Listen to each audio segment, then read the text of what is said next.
Welcome back to another episode of the Hormone Hub podcast, where we talk all things perimenopause, menopause, and have the conversations no one else is having. Sit back, relax, and enjoy this episode.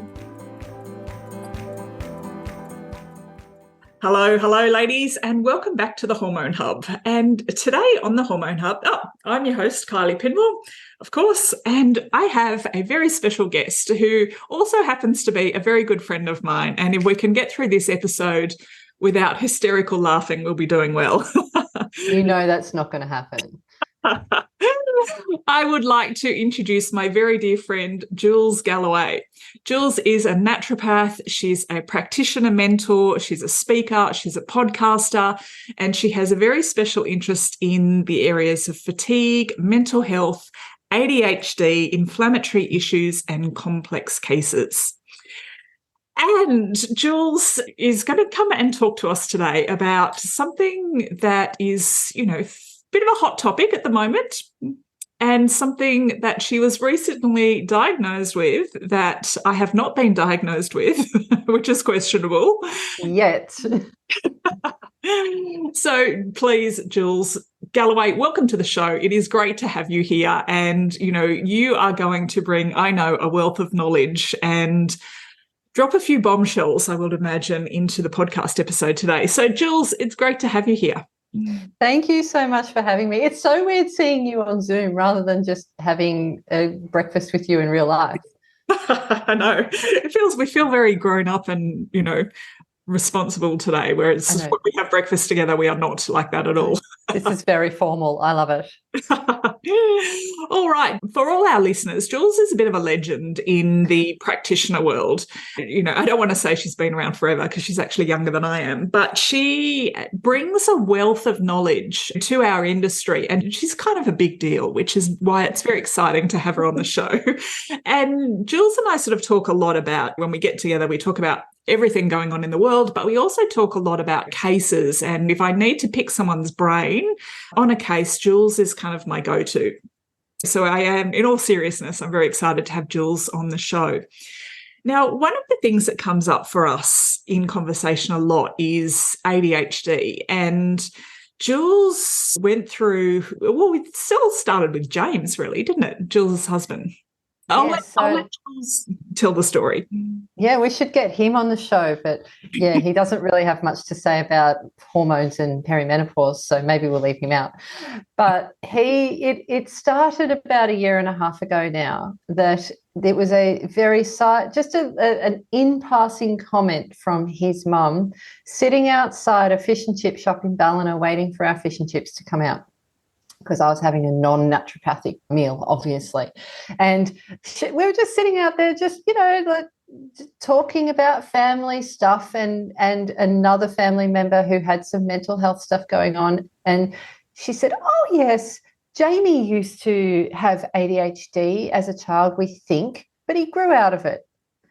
And oh my God, that turned our whole world upside down, because we had never considered it for him. But then we looked into it and all the pieces of the puzzle fell into place about how he shows up in the world and where he struggles in the world and where he feels like, because he hasn't failed in the world, but where he feels like he's failed and fallen down in the world. So we took him through the diagnostic process first with a psychologist and later with a psychiatrist.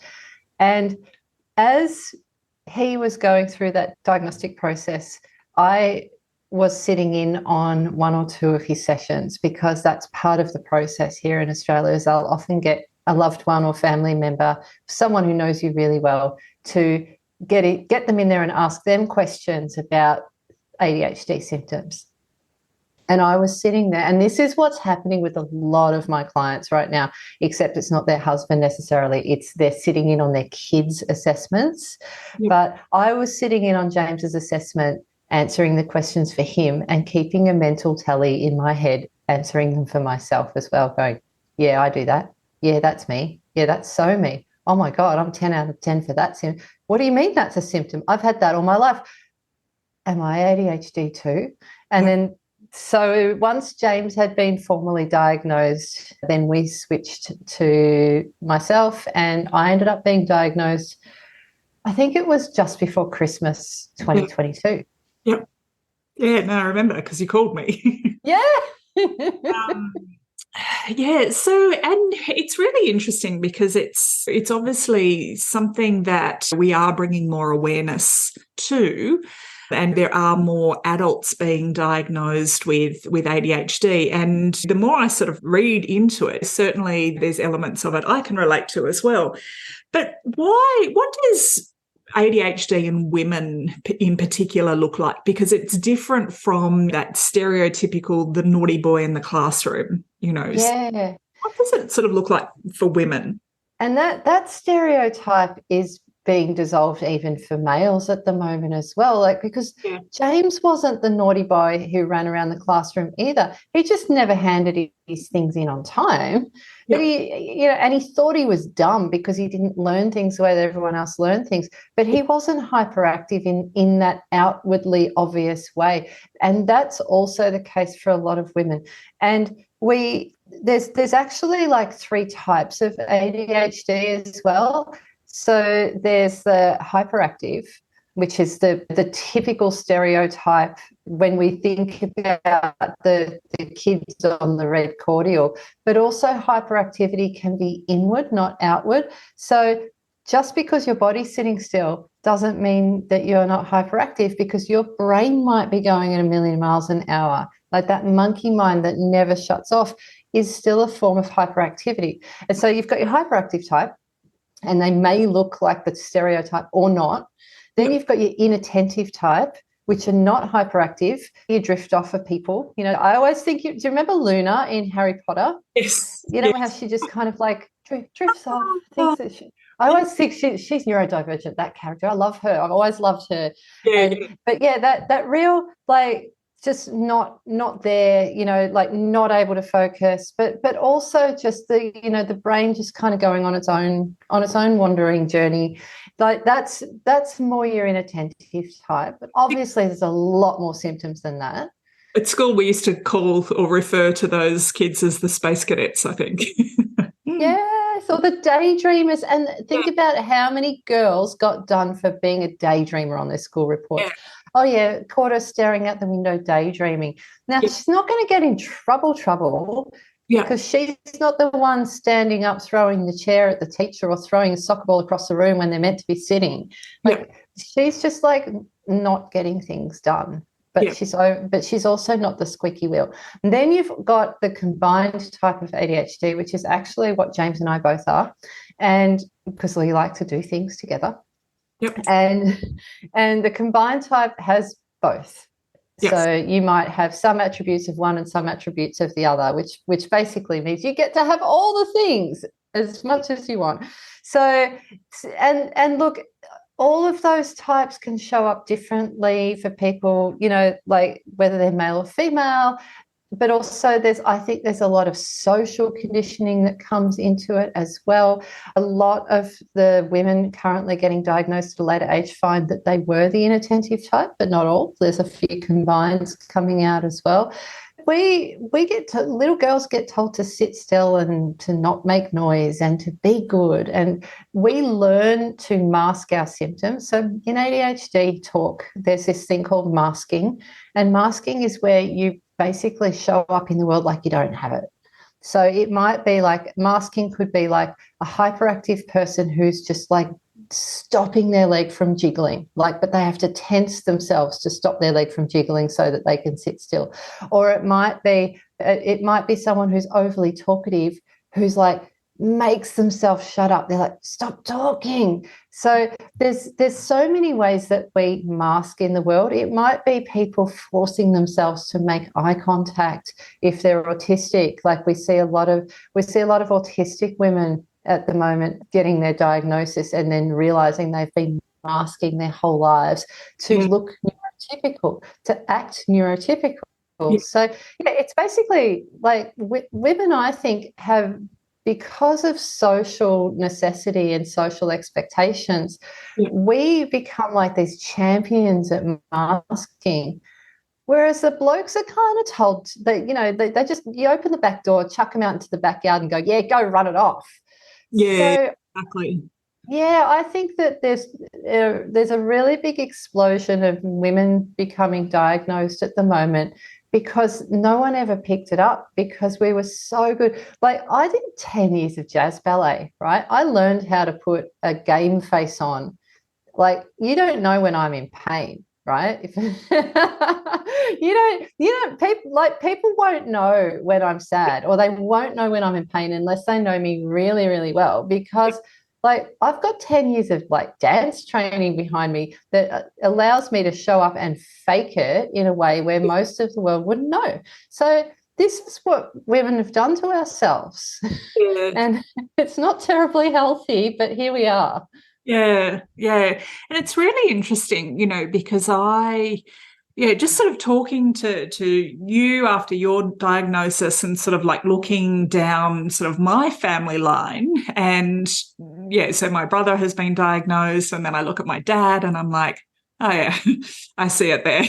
And then it wasn't until you made me look at myself and I was like, oh, maybe.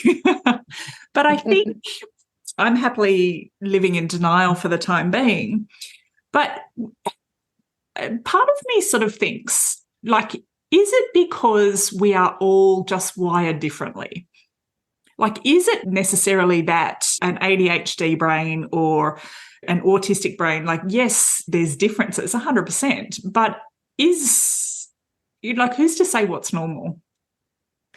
Yeah, there's a lot of chat around this at the moment because if so many more people are neurodivergent than we thought, Yeah. then what is normal? Where do we put that line in the sand? Have we moved it or do we move it again? And we need to remember that autism and ADHD are both spectrums, right? So we've always called autism a spectrum, but we need to recognize that ADHD is as well. And that whole, like, with you saying you're in denial, I don't think you're in denial because I know you quite well. I don't think it's denial so much as it's priorities. Yeah. And if knowing isn't going to do anything groundbreaking for you right now, Yeah. then it slips down the priority list. Where I encourage people to get it back up the priority list in terms of going and getting an assessment is if they're curious about taking ADHD medications and they want to give it a go, because you have to, in Australia and most countries, like you have to have been formally assessed and diagnosed by a psychiatrist in order to be able to access those meds. A normal GP can't give you ADHD stimulant meds, right? That's not on the cards. So if you're not medication curious, or if that's not where you want to go right now, then it comes down to, do you need an assessment for your own peace of mind or for your own guidance or to help you work through your own stuff? Yeah. Or don't you? And like you're in a pretty good place like that. So it might not be as high a priority for you. Whereas with James, it really was, because he wasn't totally happy with how his life had turned out and where he was at, because he didn't go on and study because he didn't know how to study. He didn't realize why he couldn't study. Now he knows. And he hasn't, we've actually got a podcast, which I'm sure we'll mention later, but there's a whole podcast episode that James and I have done together that we call it the Great Job Off, where we actually compare how many jobs each of us has had. Yep. And I ended up all right. Like I could go to uni and I could study because I was studying something I was really, really passionate about. And in ADHD, there's this thing called hyperfocus, where if you're down a rabbit hole that you love, you can focus, right? You find that dopamine kicks in and then you're there. But with James, he never found the thing that he was passionate about. And so he's drifted a lot from job to job. And so for him, going through that process and getting the formal diagnosis, that gave him a lot of validation about why things have been the way that they have. And it put him through, it's a bit like a Band-Aid, it gets worse before it gets better, but it put him through a grief process. Yeah. But about what his life could have been had he known earlier. But when he started to come out the other end of that, things got better for him. Yes. So that's when I do encourage people to go and get assessments and find out if if they need to know that information so that they can really move forward and properly move forward with their lives and start to see like you just said, the pieces fall into place for the other family members. And so many times James and I have talked about family members and people that we've known throughout the years going, and the conversation will go, I'm not a psychologist, but I reckon that person might be in our club. Yeah. Because we can't go and tell everyone we've ever known when we look back and go, oh yeah, they're an ADHD. We're not going to go and be like, hey, yeah, I think you should get assessed. Like, that's for them to find out in their own time. But oh goodness, when it, like, as you know, when it's a family member, like, there's all that extra baggage that comes with it, and all the extra emotions and all the extra stuff that comes with it. And so again, like, if you get a formal assessment and you know exactly what your brain's made of, it then helps you to see your family in a new light as well. So I don't know, like, where is that line in the sand going to be drawn in a few years from now? Nobody knows. Yep. But I think we always had ADHDers in the tribe. Like, way back, way, like when we were living in tribes, when we were hunting and gathering, all of that. I think we always had ADHDers, and I think they served an incredible purpose, because we're the go-getters, we're the thrill seekers, we're the risk takers, and often we're the quick thinkers, and we are sometimes out the front of that pack taking that risk and blazing trails and all of that. Like, and I read it somewhere, someone was like, oh yeah, like, if someone had to try a new mushroom to see whether it was edible or whether it killed someone, it was probably the ADHD that was like, oh, yeah, I'll give that a go. So, maybe some of us didn't survive living in those days. But look, I do think there's a really, like, brilliant and beautiful place in our community and in society for people with these sorts of brains. Yeah. But what's happened in the last few decades is I think our brains have all caught fire. So we're now going through something which I like to refer to as neuroinflammation. And, a neurologist would say that it doesn't show up on an MRI and therefore it's not real. But you and I both know from, like, a nutrition, holistic, naturopathic point of view, there are levels of inflammation beneath that sort of what shows up on an MRI that still affects people's health. And so what we're seeing in the last few decades is people with gut issues, people with mold exposure, people with food intolerances, people with trauma, people with nutrient deficiencies, lots and lots of different causes of neuroinflammation. And then that neuroinflammation, when it occurs in an ADHD brain, that's when the symptoms start to go out of control. So we go from being like the risk-taking out the front of the pack bunch to, like, the anxious insomniac bunch who can't focus, can't do things, can't get off the couch, like, and so once that brain is inflamed, then what you've got is a person who is struggling to function in our current society, like, and with all the screens and all the shared offices and all the distractions and all the things that are going on in our lives right now. This world is not built for us. Yeah. I don't think you and I are built to sit still all day in front of a screen, and so many people aren't. But it's the ADHD crew that are going to suffer when these sorts of, like, societal norms are placed upon us. Yeah, definitely. And I think that's where we tend to see, the more you sort of read about it and the more research that's coming out, and that link between, with those sort of ADHD brains aren't coping, it's a very short link between ADHD and addiction as well. Absolutely, because we are dopamine-seeking humans, and and sometimes the addiction happens because we're trying to actually just shut down the noise in the brain as well. It's not just about seeking that dopamine high, because a lot of people are like, oh yeah, ADHD, they're just, like, short on dopamine. That's a really limited view of what's going on. And, like, a lot of people that I talk to who've had, like, substance abuse issues or even gambling issues or any type of addiction, is sometimes they're doing it to actually quieten the noise in the brain. Oh, And that's not even a dopamine thing. That's more like a norepinephrine, like dopamine. So there's more going on than just the dopamine. We know with ADHDs, they've got problems with norepinephrine, they've got problems with serotonin, they've potentially got problems with other neurotransmitters as well.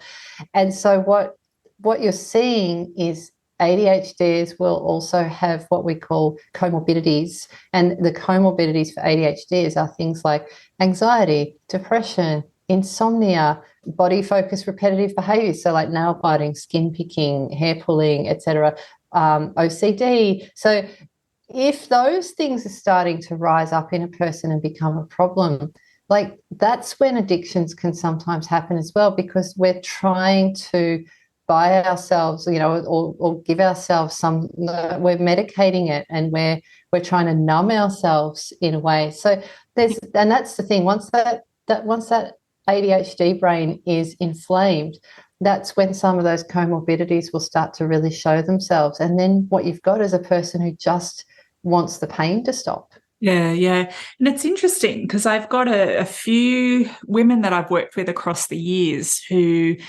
some of them diagnosed either on the spectrum, the autism spectrum, or with ADHD, and then some of them just not, but possibly yes.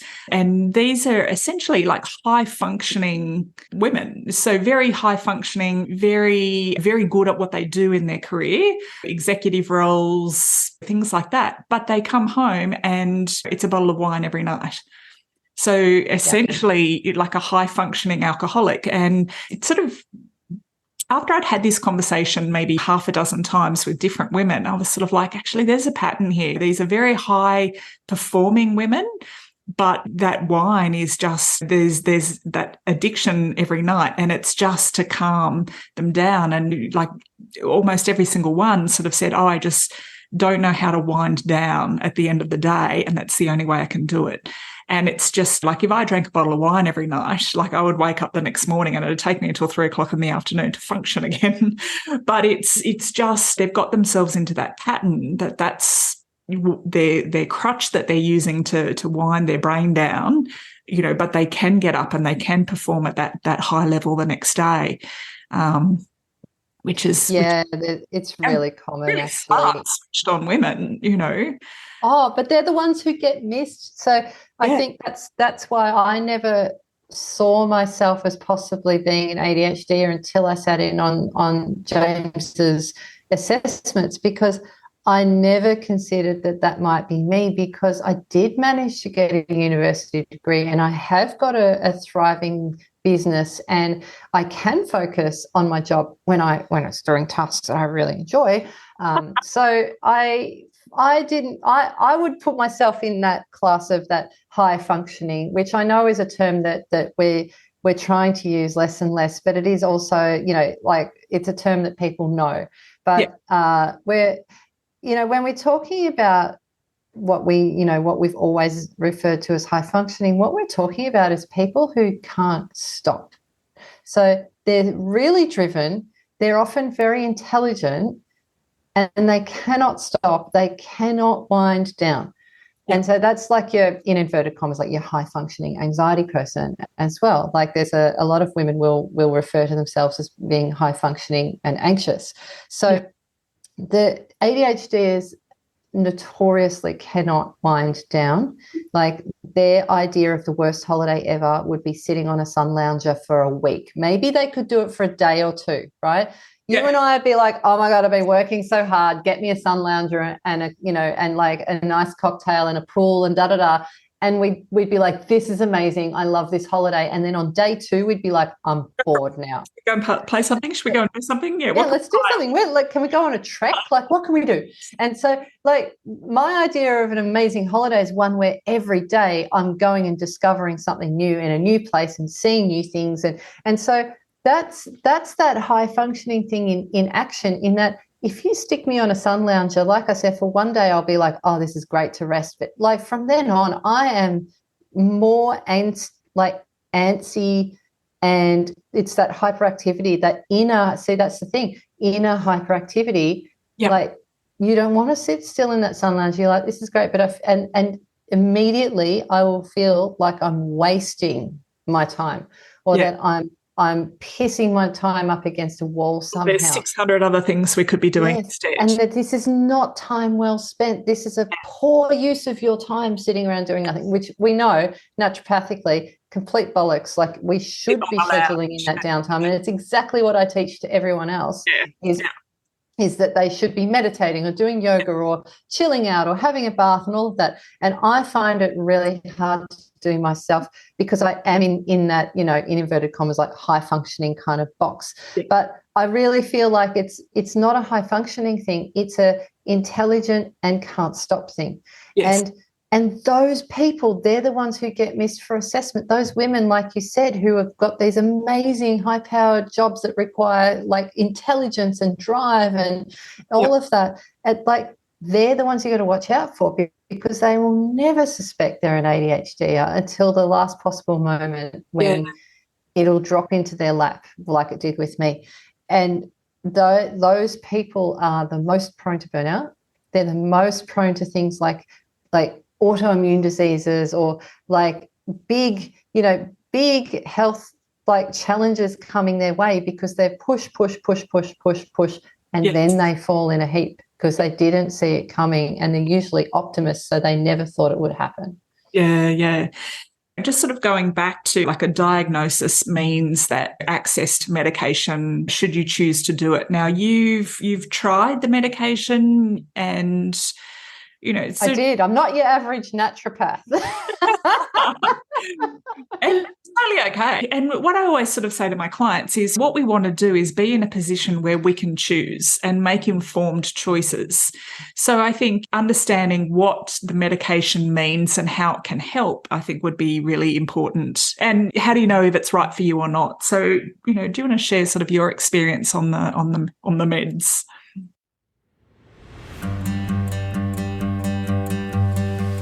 I would love to invite you to our Nourish and Thrive one-day retreat in the beautiful Noosa coming up on Saturday the 7th of October. This menopause, gut health and pelvic wellness retreat is hosted by myself and also by the beautiful Alex May. Join us for this transformative one-day event which will give you all of the practical insights into navigating this perimenopause and menopause transition, so you'll walk away confidently knowing how to nourish your body, optimise your pelvic floor and core function.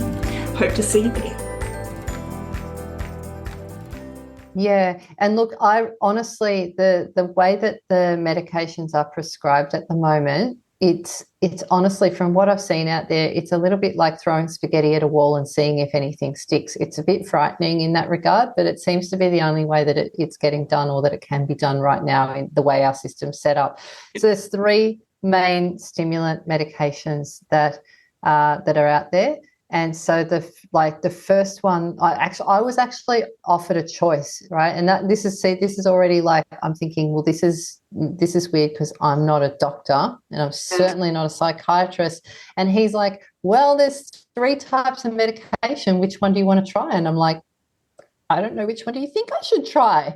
But he's basically like, well, one's a short-acting one, one's a medium-acting one, and one's a fast-acting, long-acting one. Which one would you like to give a go? And I'm like, the medium one. So I went home with methylphenidate, which is Ritalin. Yep. And that's your medium-acting one in terms of length, right? And so like the short-acting one is dexamphetamine, and the long-acting one is lisdexamphetamine, which is 5 ants, right?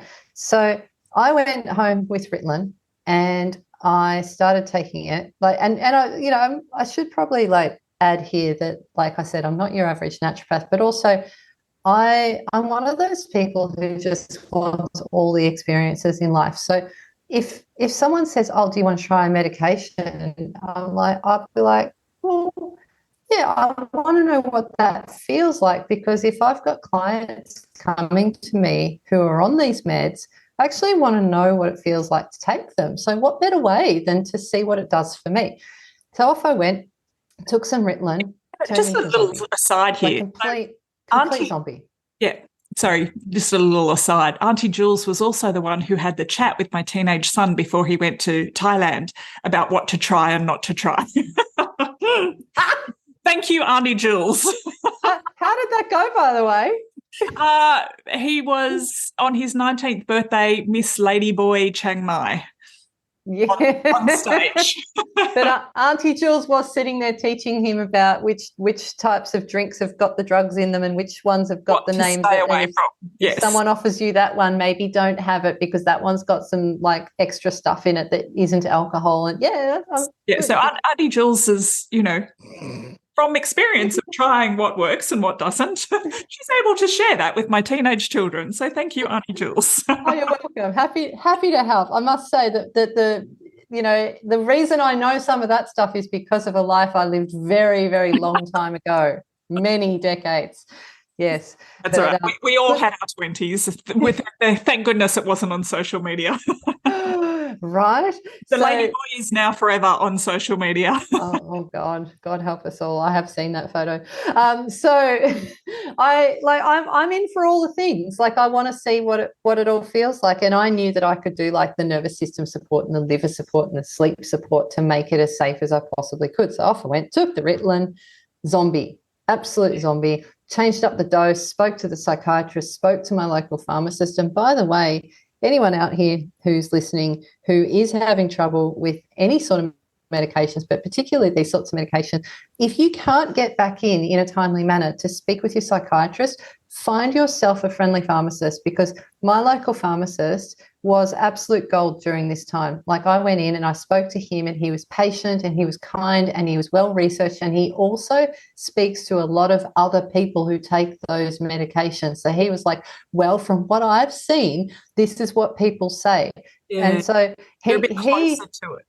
He's on the coalface, and I could just walk in there and make a time and talk, as long as he wasn't too busy, I could talk to him straight away rather than having to wait 2 weeks to go and see the psychiatrist just to find out whether something was right or wrong. So anyway, like Ritalin wasn't for me. I actually was heaps more productive, but also I was crashing at 3 p.m. and to the point where I didn't want to go out for dinner with my friends at 6 p.m., even though 6 p.m. is really early time to go out with your friends for dinner.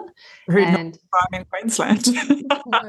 Noosa people go out really early for dinner. I had to get used to that. But yeah. I've been here 7 years and I'm still not used to it.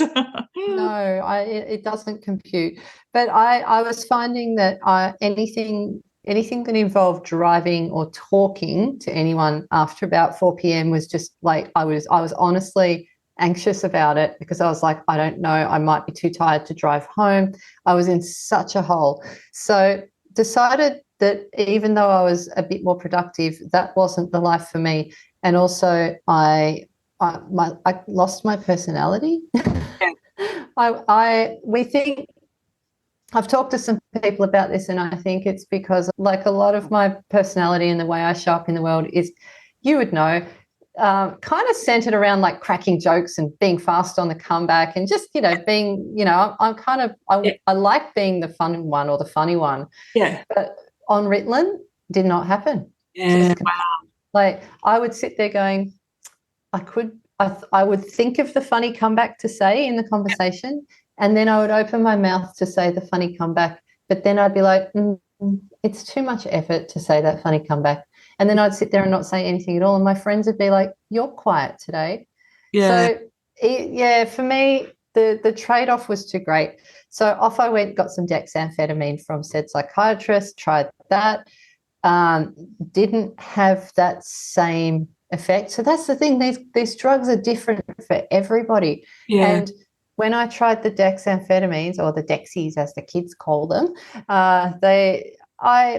I was more productive and more focused, and I got everything done, and I still had a personality, but I was crashing even harder than before at 3, 4 in the afternoon. And I tried all my usual tricks. I tried eating keto to keep the blood sugar stable, because I'm like, this is just a blood sugar crash. And like I tried like adjusting the diet, doing all the things.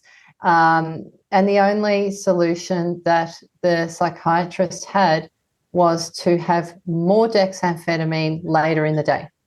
And of course, that just interrupts your sleep and leads to insomnia and trouble getting to sleep. And so then my sleep time got pushed out from like 10:30 to 11:30 to 12:30 to 1 a.m. And I'm like, this is not okay. This is not very naturopathic. That's the thing. I'm in for all the things, but also then my naturopathic brain, like there's like a circuit in my brain that gets tripped where I'm like, nah, this is too far now.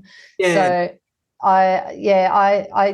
I went one more roll of the dice. Of course I did. So I was like, yeah, give me the next one. So I took home the Vyvanse and went again. Yep.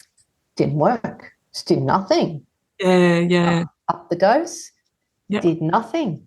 And at that point in time, I was like, that was when like kind of grief hit, or it was severe disappointment. Only lasted a couple of days because I picked myself up and got on with it. But I just went through this, oh my God, nothing's going to work for me. That's it. That's all the stimulant medications done and dusted, and none of them were a good fit for me. Now I'm stuck like this. This is it. Like, I don't get to have any chemical assistance when I've got an assignment due, when I've got a slideshow due for that big speaking gig that's coming up, or when I need to write a program for the next thing I want to do out there in the naturopathic world. Whenever I have to do grunt work, because it's really weird it's not weird actually, because it's called hyperfocus, but if I'm sitting with clients face to face on Zoom, I am totally okay. I can focus, no worries. But when I have to go and do all the grunt work, the back work, the book work, all the other things, that's when I absolutely suffer, and it's just like pulling teeth. And even if it's for something that I really love. And so that was the part that really hit me, because I was like, well, now I'm on my own. There's no drug that's going to really be the thing that I can lean on those days when I need a thing. It's all on me. I'm stuck like this. This is my brain. So I think that's the moment where I felt the most grief, because prior to that I was like, oh, I'll just find a drug that works for me and then I'll just take it on the bookwork days. But no, unfortunately I wasn't the right person for that. So then I had to go down the supplement route and the herb route, and like I've got myself a balance that works really well now. But also there's a lot of lifestyle modifications and understanding, I think, that having a diagnosis has brought to the table, like scheduling time out, even when optimistic me thinks that I don't need a day off after I've flown from Sydney to back to Noosa. And, I'll just pack my Tuesday with clients, even though I'm flying in on Monday. Now, like, even though optimistic me is so sure I'll be okay, realistic ADHD diagnosed me goes, I'm going to block out that Tuesday because self-care. And so knowing the diagnosis has now given me a slightly new way of being in the world. But of course, that's fighting against high-functioning me that's like, you should just see those 6 people, otherwise it's a waste of a Tuesday. What are you just going to sit around? So it's a long road of learning, and everybody's path is going to be different, because they're going to go through a completely different range of emotions in a different order to what the next person goes through. But I think when you come out the other end, the most important thing to do is come out the other end with something that works for you without depleting your health too much. Like if you're going to take stimulant meds, like we need to be putting some naturopathic pillars in place to make sure that those meds like cause more good than harm over the long run. Like, let's make sure your gut's okay, because sometimes people's guts get a bit upset by stimulant meds, right? And if your gut's not okay, that's going to actually going to make you more likely to have anxiety in the long run. So we want to keep your gut right so that your mental health stays good. And we want to make sure we support your adrenals. We want to make sure that, like, we give you magnesium to help you sleep at night, and maybe some B vitamins during the day to support your adrenal function. And we, like I said just before, like we want to balance your blood sugar and get you eating in a way where you've got sustained energy levels throughout the day as much as possible. So if you're gonna take the medication, there's still some really cool things that we can do in place around that to make sure that you get the best possible outcome.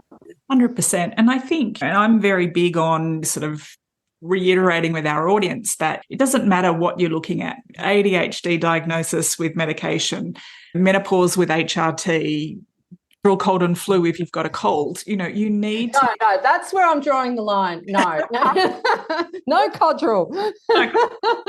You need, regardless of what you choose to take, you know, you need to get those foundations in place. You need good nutrition. You need to move your body. You need sunlight. You need fresh air. You're essentially a living plant.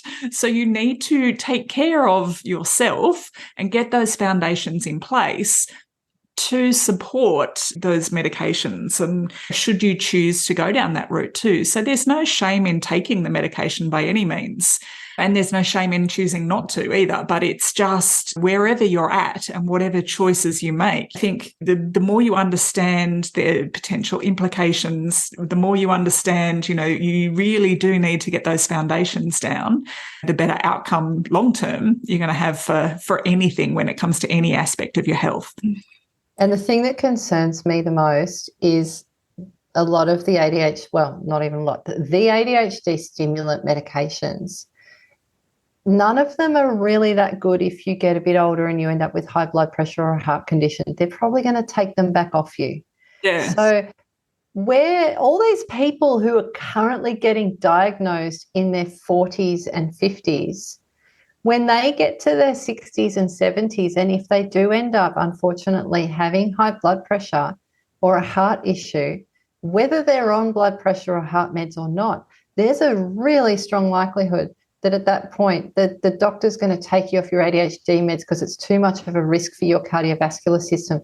Yeah. If someone's been relying on just meds and not addressing diet and nutrient deficiencies and gut health and all the other things, if someone's been just leaning on the meds for a decade or two and then someone pulls that rug out from under them, where's it going to lead them? And from what I can see in science and medicine right now is this mad scramble to find non-stimulant medication options that are going to be effective and appropriate for people, over 30, over 40, over 50, etc. Because, they're even talking about how now they think that some of these stimulant meds are not as effective on adults as they might be on kids, but we don't know because there's not enough data. And by the way, there's absolutely sweet FA in terms of the amount of data that is out there on women.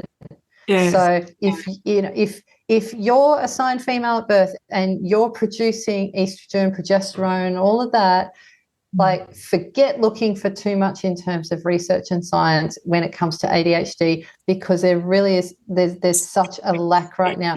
And then the other thing that we're also starting to notice, and this is where your department is going to really come into effect, is that when people go into perimenopause and menopause and their hormones start to change, it would seem, right, and again, not much data on this, but anecdotally we see it big time, the stimulant meds start to become less effective. Yep. You see it, you go into the ADHD forums and there's people screaming that from the rooftop. Yeah. Like the further I go towards menopause, the less effective these meds seem to be, and the worse my ADHD symptoms are getting. Mm. And you've already would have seen this with other mental health stuff, like women starting to have issues with insomnia or anxiety or depression or mood swings. Well, it seems that it's going to also exacerbate ADHD symptoms. And also, you don't have to wait for menopause in order for that to happen. A lot of people have that happening to them premenstrually. So in the week before their period, we're seeing the same thing. Symptoms getting worse, meds becoming less effective. So again, like, you can't rely on these meds to do everything for you, because there's a chance that they might stop working at some point or become less effective at some point as well. And also we may end up building up a bit of a tolerance to it and needing higher dosages. And once we're on those higher dosages, anything more than 10 milligrams of a stimulant medication a day is going to raise your cortisol. That's been proven. Probably a study done on men, though, so who bloody knows? It might be less for women, right? I seem to get the raw end of the stick. so there's so much more that's going to come out around this in the next little while, and we haven't even touched upon the fact that you need estrogen in order for your dopamine to work properly. So if you're, and we know that, like I said, it's not the be all and end all, but one of the features that, that comes up over and over again in ADHD is this issue with dopamine, right?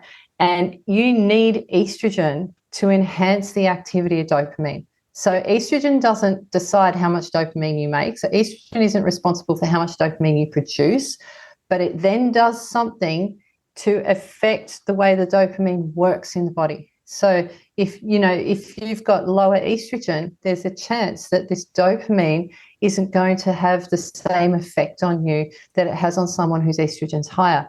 So imagine how that's going to show up for someone in perimenopause. Like that. So there's so much going on. Like if you go to PubMed and you type in like estrogen and dopamine and have a bit of a look around, it talks about how estrogen is really important for cognitive function, working memory, reward processing. Hello, like all the things that are problematic in ADHD. Well, we've done whole episodes on brain fog and overwhelm and how so many women are impacted by that during menopause. So it's sort of like we're hit all round. Oh, we're lucky. We're so lucky. I just love it. I love it. It's great. It's real. Of course, the research is all men.